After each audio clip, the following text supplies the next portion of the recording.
It's been already some months since Pedro González López, or better known as Pedri, is already a Barcelona player.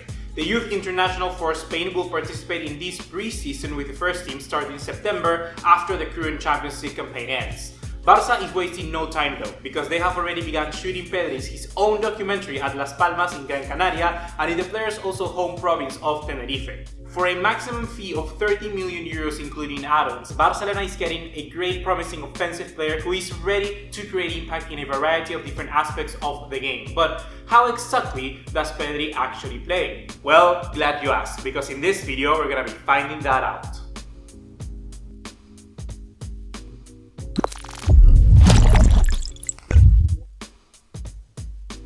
What's going on, guys? ¿Cómo están? BugaLuis here. Welcome back to another episode of Player Spotlight. And well, the transfer of Pedri to Barcelona is one that has personally intrigued me for a while now. The reason being particularly that Pedri is such a unique player. It is very difficult to match him with an already existing archetype of footballer.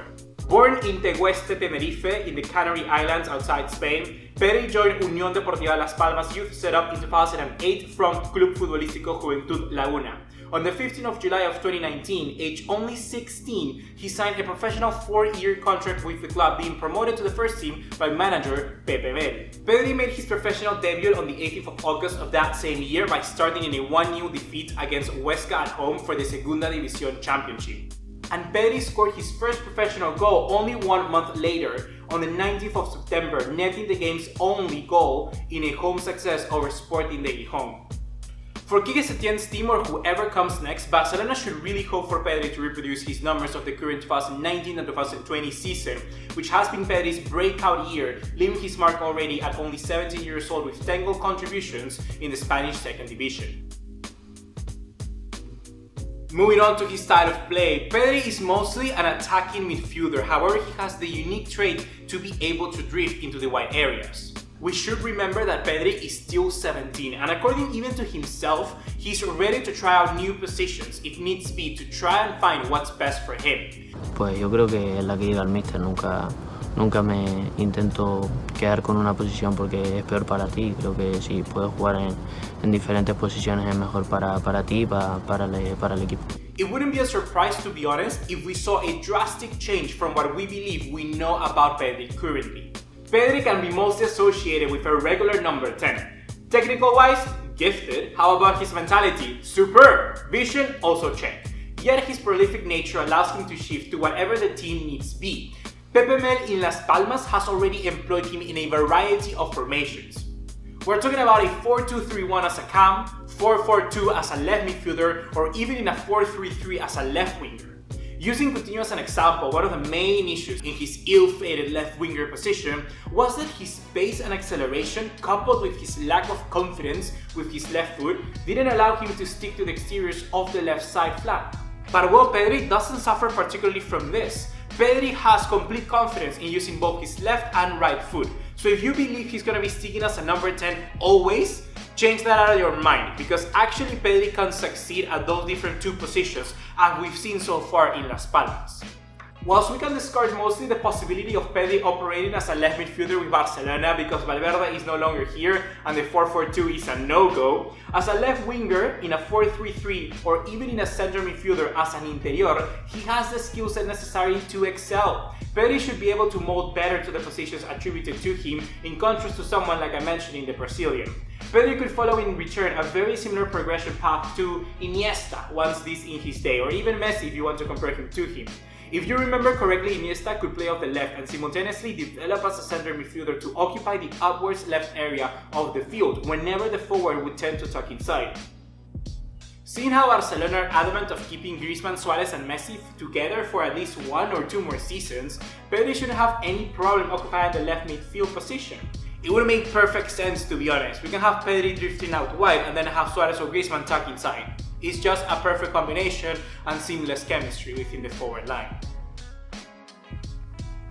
In comparison to the player that we featured on our last player spotlight, that was Francisco Trincao, scaling Pedri and comparing him to other players of his year group and position is going to be a lot harder. The reason for it is that a lot of the players of his age are playing outside Europe's top 5 leagues, and I cannot tell you guys exactly what league is better than the other. It's up to you to decide whether you think the second division of Spain is better than the Fortuna League of the Czech Republic. I do not know, it's not a fact, it's not a science, so it's gonna be up to you to measure that.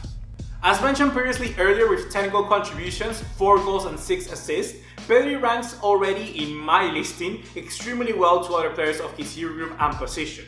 Here on screen right now you will see Pedri, Mohamed Iharaten, Ansu Fati, Adam Jose, Karim Adeyemi and Giovanni Reina, which all in my opinion are players with a similar skill set and are already playing relatively good amounts of football. However, like you've probably anticipated, there is a clear disparity between all of the 6 players in this comparison. This is obviously because there is no clear way of measuring the leagues that they're playing in currently. How hard are they, or how competitive are their teams? Therefore, if you had to rank them based on their outputs, the teams that they play in and their minutes, I'd probably put Pedri at 3rd. This is behind Ansu Fati at 1st and Iharaten at 2nd. And yet this is not all an exact science like I mentioned, and it's just a representation as to where Pedri lies in terms of output. A player like Iharaten is playing in a better league than Pedri at the moment. In my opinion, Eredivisie is going to be better than the second division of Spain, while someone like Giovanni Reina forms part of a super attacking side in Dortmund, so in reality his number of goals and contributions are going to be a lot more, but his only contributions with the first team are limited to 1 goal and 2 assists. So seeing how Pedri might join Barcelona first team from the get-go, we should expect his numbers to, well, go down a little bit, as he will probably be lucky enough to get at least 40% of the minutes he currently gets. So Barca fans, if you're watching, which you probably are, he shouldn't be held accountable for not being able to reproduce what he has been able to so far. The first thing that jumps out when you watch the young Cantabrian is going to be his volcanic mobility.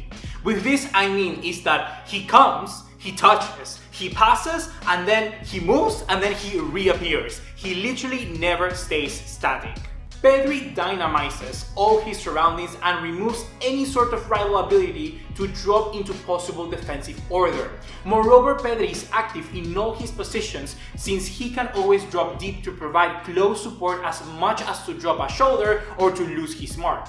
Consequently, he doesn't care about whether the game leads him to profile to the right or to the left. He has the ability to be useful in all sectors of the field, something that in football is of great value, and for Barcelona more so. Mobility is essential to not only circulate the ball fast along the pitch, but also to create spaces, which is so relevant to break teams down. Barcelona have already had to witness the detriment of an old, seemingly unmovable object in Rakitic, and the impact of someone as mobile as Riqui Puig, the first team's midfield, so they shouldn't be too unfamiliar with the importance of a mobile midfielder. Another great asset of Pedri is his peripheral vision. He literally is almost perfect with his interior passing. Pedri knows exactly when and how to catch sights of productive links while in the middle of driving the ball, or even immediately after getting rid of pressure from some rival that comes his way. Pedri's touches and techniques are so good to the point where he gets key passes to goals in situations of high disadvantage. It is no coincidence that he accumulates 4 assists and a total of 52 dangerous passes, 7th in the Smart Bank League, which is the second division of Spain, this season, and most of them in the most decisive part of the field, since 31.3 passes completed on average so far for him this year, which are 75% of them in adversary territory. But well, yeah, it is true also that Pedri has a lot to learn when it comes to retaining himself and come to the aid of the defense, as in many situations he plays excessively vertically. Anyhow, the next strength from Pedri comes his way in the ability of desborde, which it doesn't have a direct translation into English from Spanish, but it basically means his ability to get away from defenders. Pedri is extremely good in this area of his game, as he is able to do it in both directions like I mentioned earlier in this video, and equally also as effective.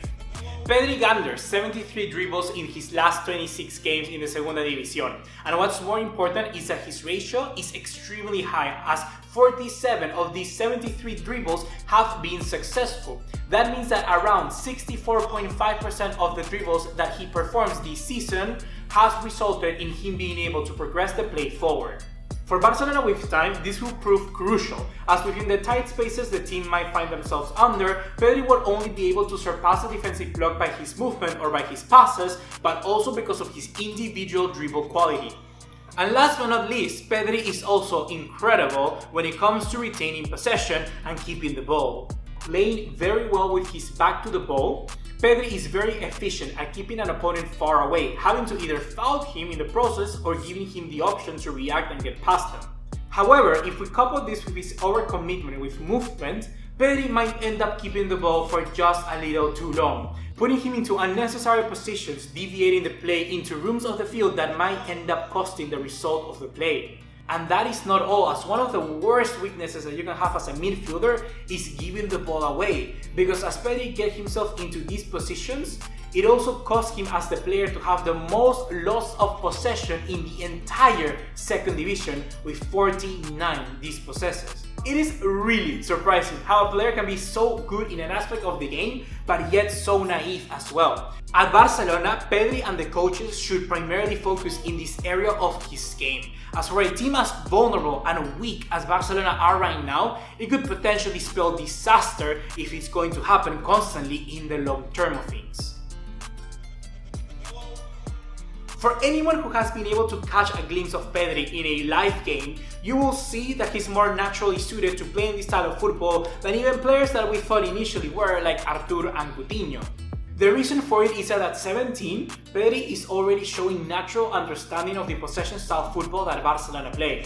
Personally, I found this extremely surprising, as he hasn't passed through any school of football similar to it in the first time of his career, meaning that if he has this ingrained natural origin to his game already, one can only imagine how much he would grow under and actually in a temple of tiki-taka. That's gonna be everything for today, guys. Hopefully you have enjoyed. If you did, consider liking this video, and if you learned anything new, consider subscribing. It should be the next natural step, wouldn't it? Be sure to let me know which player you would like to see for our next episode of Player Spotlights. I would love to do Pjanic personally, but it can be anyone. See you in the next one. Take care. Ciao.